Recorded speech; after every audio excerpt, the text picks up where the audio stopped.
you ever hear about the tree stumps from which the early settlers delivered speeches a couple of 100 years ago?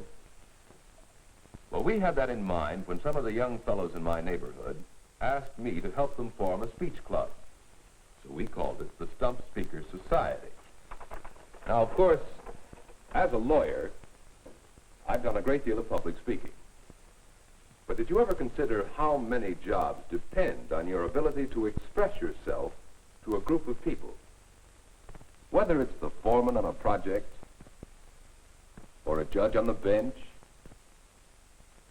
or a salesman, it's important to be a good speaker. And when you speak well, you get along better with people. Whether it's persuading them to come along and have fun at a wiener roast, or trying to be a better citizen at school or in the community. And so it was that an assembly meeting for the Student Council election led eventually to the forming of our Stump Speakers Society. Tom Carey was one of the candidates, and he wanted to win that election. But, well, what do you think of his speech?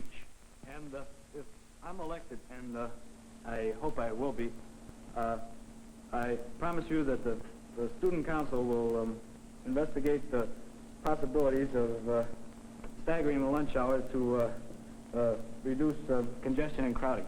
I also think that the students... Yes, Tom's audience was not tuned in on him. No matter how good his ideas were, he was not getting them across. And his friend, Bill Brent, was worried. Why didn't they listen to Tom? He was trying to tell them something, but what was it?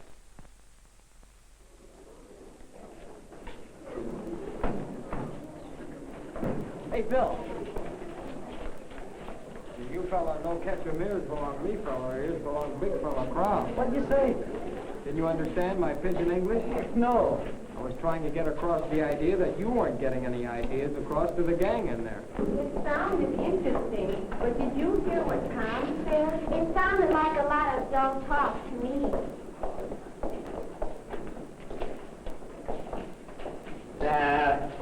What good are ideas if people won't listen? You've got to make them want to listen, Tom. Yeah, I'd like to help you win this election. How can I be your campaign manager? Swell idea. But what do we do first? If we're going to win, our big job is to put your ideas across to our audiences. That means making good speeches. And I know just a man who can help us. My dad knows him. He's a lawyer. So we came to see you, Mr. Norton. How can we learn to speak more effectively, to put Tom across in this election? Well, what have you got to say? Who's your audience? What's your purpose in talking to them? Wait a minute. Who's asking the questions here? You are, both of you, to get yourselves ready to speak. You see, there are 3 major steps to effective speaking, and 3 subpoints in each of those 3 steps. In fact, these can be made into a series of triangles that I use to help me remember. Now, can you remember to analyze, plan, and deliver? Analyze, plan, deliver. You got that, Tom? Got it, but what does it mean? Well, let's take them one step at a time. Oh, all right. Like it? Now, when you analyze a speech situation, consider your subject, your audience, and your purpose. First, your subject. Consider your facts and arguments so you will know what you can contribute on this subject. Second, your audience. What is your audience interested in, and why? It does make a difference, doesn't it? Consider also your purpose in making a speech, whether it's simply to amuse or to convince someone. In other words, why are we speaking? Now you're on the right track.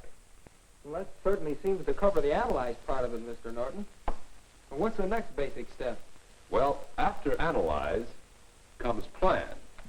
I have it right here. There we are. Plan. Plan. what we consider in planning a speech. First, select. Select the material you'll use, the information, the arguments, and so forth. Then after you select, you arrange. Oh, that must mean like writing a term paper. You have your introduction with an interest arouser and a statement of your key idea. Then the main part. Body, all outline. Main points, sub-points. Now, a logical development of ideas. And in conclusion, you wind it up. Or tell them what you told them. Then the third part of your plan is to illustrate. Illustrate? I can't draw. Well, that doesn't necessarily mean drawings, though it does help to visualize your ideas. But you can sometimes paint a picture with words to make your points clear. Oh, I get it. I usually use a note card like this when I speak. I jot down an outline of the ideas and illustrations that I have selected and arranged. Then, I know my speech will be according to plan, based on my analyzing. And now... There's more? Oh, yes. The result that you've done all this for. The delivery. All right, this one's on me. Let's see. Delivery includes being direct. What about it? Would you rather hear me speak while I gaze at the ceiling or around the room? Or would you prefer that I look at you as I speak, holding your interest and showing you that I am interested in what I'm saying? Boy, that one is on me. I guess I wasn't very direct when I made my speech last week, was I? Well, let's see. Be distinct. That makes sense, but I guess all of us don't always remember it. There's no use speaking if people don't understand.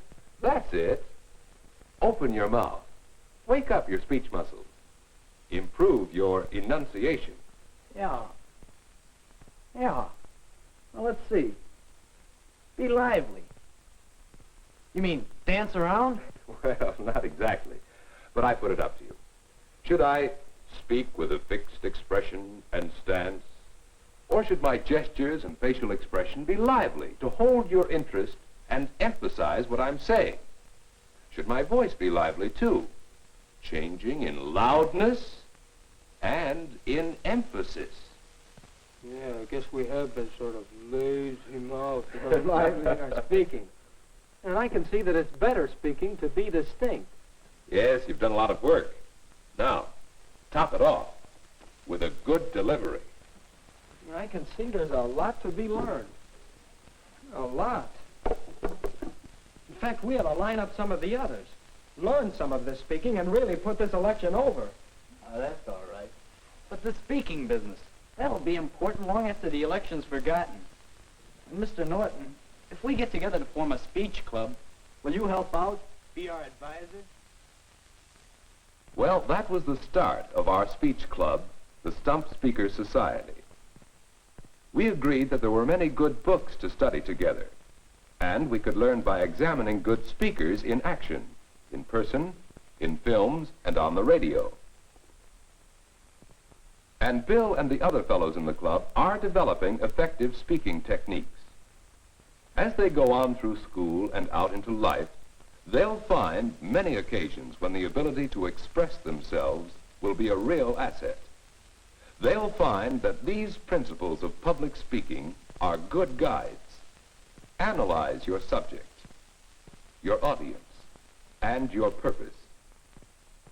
Plan your speech. First, select your material, then arrange it and illustrate. And when you deliver your speech, be direct, be distinct, and be lively.